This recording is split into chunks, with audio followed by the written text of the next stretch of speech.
And more reactions are still trailing the planned nationwide hunger strike as individuals, rights activists, and non-governmental organizations appeal to the intended protesters to shelve the action and engage government through other means of the desired results.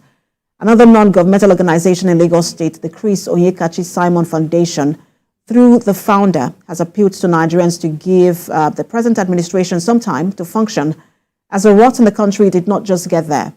According to him, although it is disheartening to experience the economic challenges and other issues bedeviling the country, there can be peaceful resolutions without protests that could lead to chaos.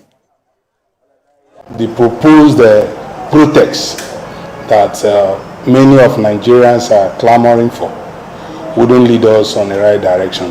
So I want to appeal to all of us that we should be patient, allow the government of today to continue making every necessary effort in order to make this country a better place.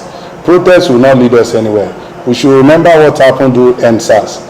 Many families lost their loved one, many property were destroyed, many shops were destroyed. And if we are to go in that direction today, it won't yield any results. Rather, let us hold on for a while and continue praying to God and God to help us and speak to the hearts of our leaders. All right, let's now bring in the National Coordinator for Education Rights Campaign, Taiwo Soweto. He joins us via Zoom here in Lagos. Good to have you join us. Thank you for having me. Good afternoon. Good afternoon. You are one of the organizers of this protest. I want to ask you if you've been following the press briefing by the federal government, where they're highlighting some of the achievements and also appealing to the protesters, not to take to the streets. What's your reaction to that?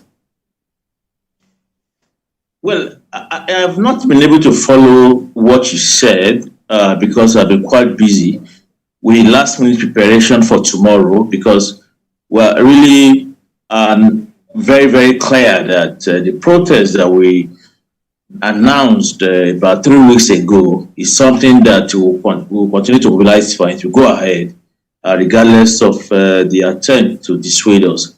So I'm really not aware of what you just said now, because I've not been able to watch my television or even listen to the radio. But it's important to say at this time that this effort that we are making is about Nigerians, the poor, the working class, the unemployed, the youth and the students, to be.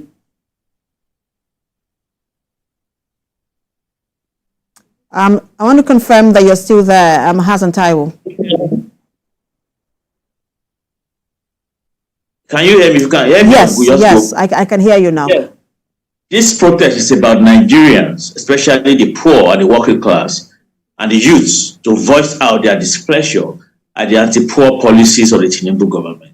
It's a peaceful protest, and it will go on, regardless of all the efforts, by the federal government and the state government here in Lagos State to try and frustrate it.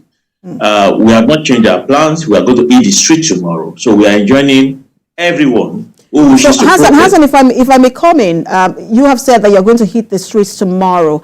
I just also wanted to get your reaction, because there is now a latest court judgment that is asking that you be confined to, I think it's Freedom Park and Peace Park.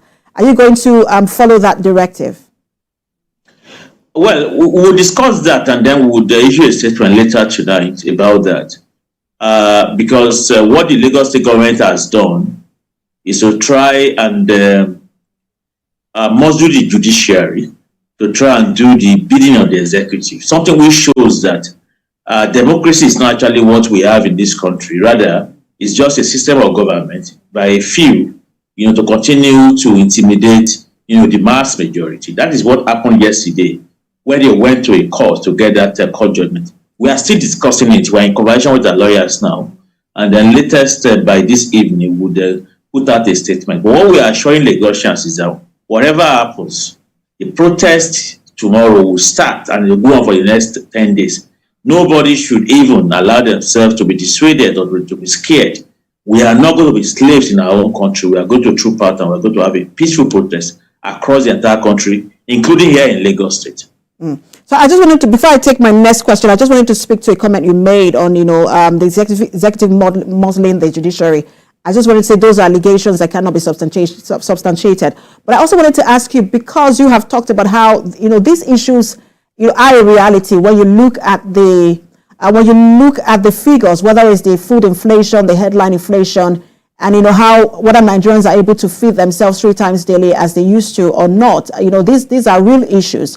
But some people have said that instead of taking to the streets, that you should, come to the table and have a dialogue with the federal government or state governments. Is that something that you would do in the course of this protest? Before I answer your last question, let me first quickly deal with the validity of this court ruling, because it's very, very important.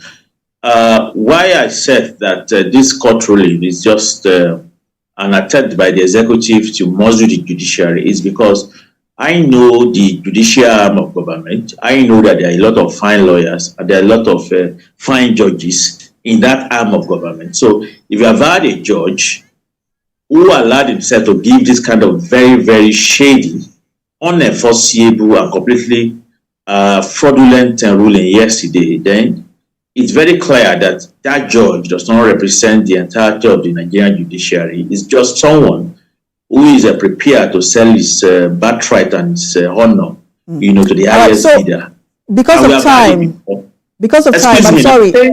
I'm saying this. I know what you're saying, Hassan Taiwo. I'm not. It's just time. I have just a few seconds left, and I don't want us to miss out of the last question I was asking about dialogue. I have a lot of questions to ask you, but I have very few. With dialogue, after we have enforced our right, to protest peacefully, that right now is not being given to us. By tomorrow, we are going to see whether we are slaves in Nigeria or we are freeborn. When we are able to enforce our right as Nigerian citizens, then the question of dialogue is something that we can then consider. But if by tomorrow we are not even allowed to exercise our right as freeborns, then what kind of dialogue are we going to have? All right, thank you so much for your time. I'm sure that we'll continue to speak with you in the course of the protest. You have said it's 10 days, so I'm sure we'll have you over and over again to have this conversation. We've been speaking with one of the organizers of the nationwide planned protest, and also he is the National Coordinator Education Rights Campaign, Hassan Taiwo Soweto. Thank you for your time. Thank you for having me.